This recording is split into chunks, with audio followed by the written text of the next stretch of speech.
Film Journey to the West, Reunion with Wukong berdasarkan Journey to the West. Tapi bukan versi yang biasa. Cerita ini bawa kita ke kisah cinta romantis antara Sun Wukong dan Putri Langit Su Yi. Hadirin Wukong yang romantis sekaligus kuat. Bukan lagi Huka, si kera sakti yang nakal dan super kuat. Saat keliling dunia manusia, Wukong ketemu Su Yi. Mereka cepat jadi teman, lalu jatuh cinta dalam-dalam. Su Yi terpikat kebebasan dan keberanian Wukong. Sementara Wukong nemuin kelembutan dan pengertian di Su Yi yang belum pernah dia rasain. Tapi bahagia cuma sebentar. Dewa-dewa di Istana Langit anggap Wukong siluman. Ancaman buat tatanan langit. Mereka lihat dia pemberontak. Apalagi setelah Wukong nyuri buah ginseng langka dari kebun Istana Langit buat selamatin teman atau alasan pribadi. Hari itu, pas Wukong ke langit cari Su Yi. Mereka lagi senang-senang. Tiba-tiba pasukan istana datang kepung. Su Yi panik banget buat Wukong. Mau bantu tapi dihalangin. Dengan kekuatan si kera sakti, pasukan langit cuma kayak nyamuk. Sun Wukong langsung nyerang. Bikin ledakan gede. Lawan ratusan prajurit langit tanpa gentar. Pasukan langit lihat kekuatan Wukong. Gabungin tenaga. Ciptain bola api buat habisin dia. Tapi buat Wukong, itu cuma mainan. Dia ayun tongkat, ubah bola api jadi angin ungu. Lihat situasi susah. Mereka perintahkan jebakan langit bumi buat kepung Wukong. Su Yi mulai takut buat orang yang dia sayang. Ratusan panah nyerang Wukong. Dia cuma nyengir. Dia inget kata Su Yi. Langit katanya berjuang buat keadilan. Tapi sekarang gak bisa bedain benar salah. Keadilan di mana? Kilat nyambar. Wukong tahan. Lalu ciptain ribuan kera serang jebakan langit. Bikin pasukan kewalahan. Wukong santai ngeliatin sambil ngantuk. Tapi tiba-tiba dia ngerasa hawa pembunuh aneh. Ternyata tombak pembasmi iblis milik Jenderal Tiga Mata. Jenderal terkuat tiga alam. Bukan sembarang tombak. Wukong mulai serius. Keduanya bertarung sengit. Jenderal Tiga Mata kuat. Tapi berkali-kali didorong mundur sama Wukong. Bikin Wukong sombong. Kesombongan ini nyulut semangat Jenderal Tiga Mata. Dia kumpulin semua tenaga. Tombaknya nyerang Wukong. Wukong tangkis. Lompat. Hantam balik. Bikin Jenderal Tiga Mata ambruk lagi. Wukong tarik dia ke awan. Jadi kera batu raksasa. Pas Jenderal Tiga Mata bingung di kabut. Wukong tonjok dia sampai jatuh. Wukong tanya kenapa langit anggap manusia dan iblis musuh sejak lahir. Semua cuma karena mereka nggak mau lepasin prasangka. Wukong lompat. Marah. Tonjok Jenderal Tiga Mata bertubi-tubi. Bikin dia mundur.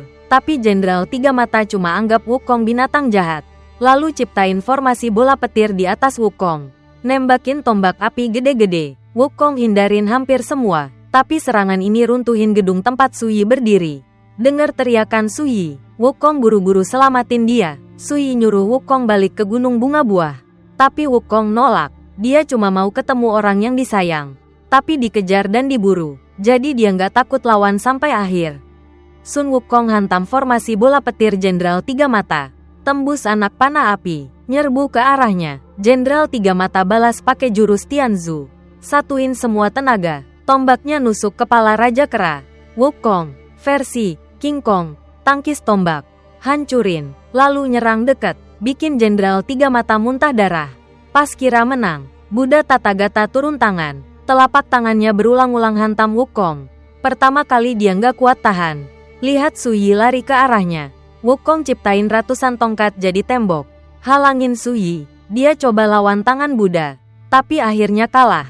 Di Subdu, kekacauan di Istana Langit selesai. Wukong dikurung di bawah Gunung Lima Jari yang legendaris. Buddha Tathagata muncul. Kasih serangkaian ujian buat Wukong. Buat lihat apa dia beneran jujur kayak kata Su Yi. Buddha lepasin rantai. Ajak Wukong main caturgo. Tapi Wukong yang panasan langsung nyerang begitu bebas. Tapi dia bukan tandingan Buddha. Buddha lincah. Muncul hilang. Hindarin serangan Wukong. Wukong pakai jurus pecah diri. Ciptain beberapa Raja Kera lagi. Lihat Buddha bisa lari kemana. Tapi pasukan kera itu nggak bisa sentuh Buddha. Sesuai kata Su Yi, Buddha lihat bakat Wukong bisa dipakai. Bertarung sampai malam. Wukong pikir mungkin Su Yi yang minta Buddha datang. Dia setuju main catur sama Buddha. Wukong kalah terus. Kesel. Hancurin papan catur. Buddha cuma bilang, marah cuma bikin tersesat. Lalu benerin papan catur. Su Yi bilang kamu orang baik.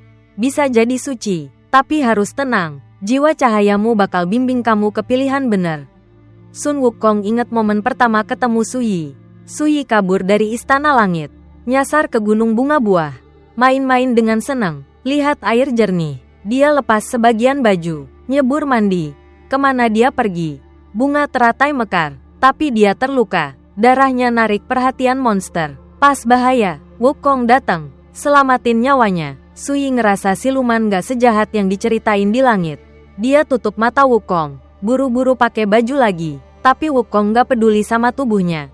Cuma ngerasa orang langit kebanyakan aturan. Di sisi Suyi ada hewan dewa. Lan Bao, nemenin. Ini pertama kali Suyi kabur dari langit. Penasaran sama dunia luar.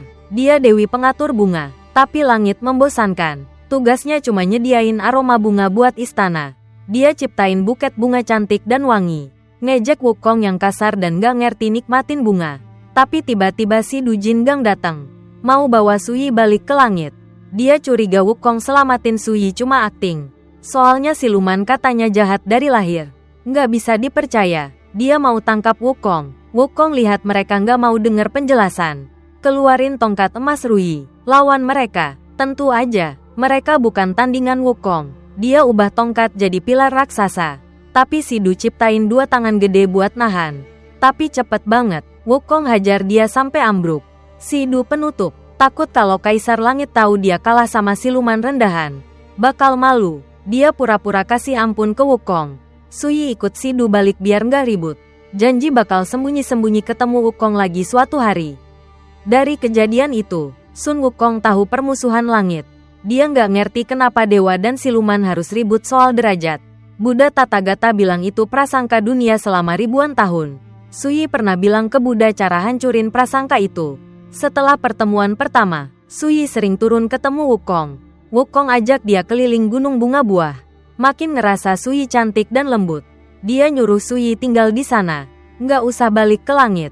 Suyi pengen, tapi nggak bisa. Meski langit ketat, dia hormatin ayahnya, yang mau jaga cahaya dunia. Suyi bilang, asal punya hati jujur dan cari kebahagiaan buat semua makhluk. Dewa atau siluman sama aja. Lalu, dia sama Lan Bao ciptain banyak teratai hijau putih. Pemandangan indah banget. Suyi semangatin Wukong, yakin kalau dia mau, suatu hari dia bakal jadi pahlawan penyelamat dunia. Sekarang, Wukong nyesel, dulu nggak seharusnya biarin Suyi pergi. Amarahnya meledak lagi, tapi Buddha bantu tenangin. Marah masa lalu cuma bikin dia tersesat sekarang. Hari itu, Wukong nekat ke langit, nyuri pitch abadi buat coba dan ketemu Suyi. Tapi malah picu perang. Sekarang dia dikurung di Gunung 5 Jari. Cuma mau ketemu Suyi. Tapi dewa-dewa mau bunuh dia. Bikin dia makin marah. Buddha terus bantu dia tenang. Bilang Suyi pasti nggak mau lihat dia gini. Tapi Buddha juga sadar. Kata Suyi bener. Wukong punya hati murni dan jujur. Yang banyak dewa nggak punya. Wukong pengen ketemu Suyi lagi. Tapi dia udah kena hukuman abis perang. Buddha saranin fokus main catur. Setelah setahun lebih main, Wukong tetap kalah sama Buddha. Buddha bilang Suyi selalu pengen Wukong jadi pahlawan. Hancurin prasangka dewa siluman. Wukong minta petunjuk buat jadi pahlawan. Buddha bilang api penciptaan di dunia lain bisa selamatin makhluk. Suruh Wukong jaga Tangseng di perjalanan buat ambil api itu. Setelah lebih dari 300 tahun, Sun Wukong latih kesabaran lewat caturgo bareng Buddha Tathagata. Sampai rumput tumbuh di badannya. Meski kalah, dia nggak marah lagi. Akhirnya, dia lihat gambaran besar. Menang Feki pertama, lepasin egonya. Buddha yakin kasih tugas jagain Tangseng ke Wukong. Asal dapat api penciptaan, Buddha janji bawa Suyi ke dia. Wukong dan Tangseng mulai perjalanan ambil api penciptaan buat selamatin makhluk hidup. Mereka rekrut Zubaji dan Saseng. Bareng hadapi banyak rintangan, basmi siluman jahat, lewati segudang susah. Suyi diam-diam ngawasin Wukong sepanjang jalan. Akhirnya, keempatnya sampai di dunia lain. Nemuin api penyelamat. Lihat api itu. Mereka tahu kekuatannya gila. Siapa sentuh bisa hangus. Tangseng gak mikir panjang. Tugasnya lewatin ujian api. Kalau bisa selamatin dunia, pengorbanannya gak ada apa-apanya. Dia nekat nyemplung ke api. Api ciptain angin kencang. Saseng cuma kuat tahan bentar. Wukong buru-buru nyusul ke api. Cari guru. Di dalam, dia lihat ilusi dari api. Gambar orang-orang tersayang, Tangseng. Lalu Suyi. Tiap dia dekatin, mereka lenyap. Api bohongin Wukong, bilang Suyi udah mati. Bikin dia kehilangan akal. Wukong coba sadar, yakinin diri Suyi nggak mungkin ada di sini. Pasti cuma ilusi. Dia harus jaga guru. Selesain misi biar ketemu Suyi. Dia lihat Tang Seng coba ambil api. Tapi kekuatannya kelewatan. Lihat bahaya. Wukong nyelonong masuk. Bantu guru. Bawa api keluar. Akhirnya, mereka penuhi takdir. Api penyelamat ditaklukkan. Dibawa ke Istana Langit. Di Istana Langit, dengar kabar Raja Kera bakal balik.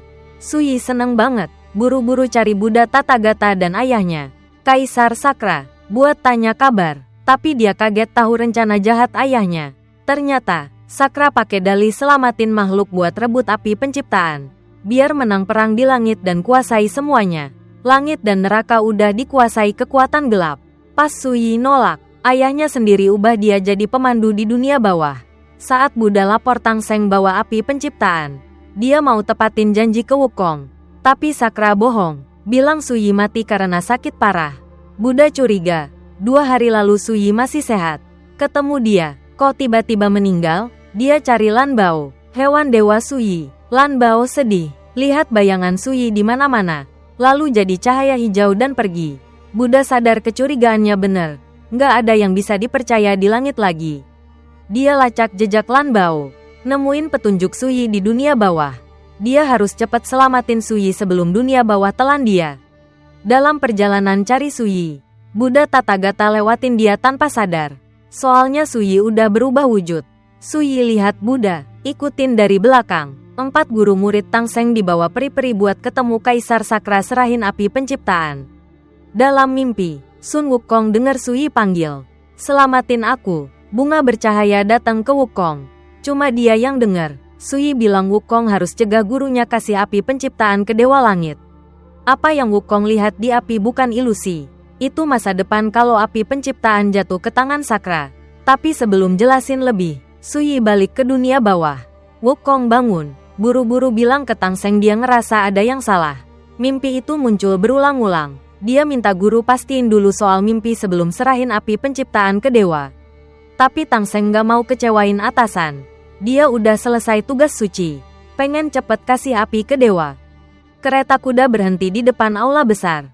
Sun Wukong makin curiga. Pemandangan di sini mirip banget sama ilusi pertama yang dia lihat di dalam api penciptaan. Langit di atas tertutup awan hitam. Semua dewa ada di sini. Tapi Wukong gak lihat Buddha Tathagata atau Suyi. Buddha masih cari Suyi di dunia bawah. Tiba-tiba, Raja dunia bawah lewat. Pura-pura kaget. Bilang akhir-akhir ini banyak dewa langit mampir ke wilayahnya. Buddha tahu dia penguasa di sini. Langsung tanya soal jiwa Suyi. Jiwa Suyi, yang dikurung dalam boneka pemandu. Bereaksi, Raja dunia bawah ketawa. Bilang itu, hewan peliharaan, hadiah dari langit. Kalau Buddha mau ketemu, harus pintar nemuin Suyi di antara tumpukan. Putri, dia, boneka-boneka yang bentuknya sama persis. Buddha cuma bisa tepuk bahu satu-satu. Tapi jiwa-jiwa di sini udah lupa ingatan. Susah nemuin Suyi cepat. Raja dunia bawah sengaja buang waktu. Tahan Buddha, api samadhi Buddha mulai padam. Kalau mati total, jiwanya bakal jadi milik Raja dunia bawah. Dia sombong, bilang api penciptaan sebentar lagi jatuh ke tangan jiwa gelap. Buddha udah telat buat cegah. Buddha sadar, beneran ada masalah di langit. Di Istana Langit, keempat guru murid Tang Seng sampai di kaki tahta Kaisar Sakra. Tang Seng serahin api penciptaan. Situasi kritis. Sun Wukong berjuang keras. Akhirnya dengar suara dari mimpinya. Dia terbang, rebut api penciptaan sebelum jatuh ke tangan Sasin, anak buah Sakra. Cuma Wukong yang tahu dan bisa jaga api itu dari orang-orang mencurigakan. Orang-orang langit terus hina Wukong sebagai siluman. Tuduh dia mau ambil api penciptaan buat dirinya sendiri.